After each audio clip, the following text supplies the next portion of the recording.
ಉತ್ತರ ಕನ್ನಡ ಜಿಲ್ಲೆಯ ಶಿರಸಿ ತಾಲೂಕಿನ ದೊಡ್ನಳ್ಳಿ ಗ್ರಾಮ ಪಂಚಾಯಿತಿ ವ್ಯಾಪ್ತಿಯಲ್ಲಿ ಮಳೆ ಗಾಳಿಗೆ ವ್ಯಕ್ತಿಯೋರ್ವರ ಮನೆ ಭಾಗಶಃ ಬಿದ್ದಿದ್ದು ಆತನ ಕುಟುಂಬದವರು ಬೀದಿ ಪಾಲು ಆದಂತಾಗಿದೆ.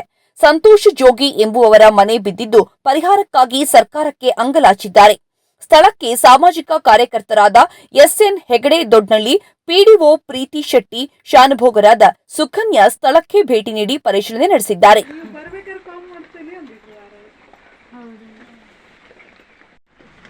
ವಿಡಿಯೋ ಮಾಡು.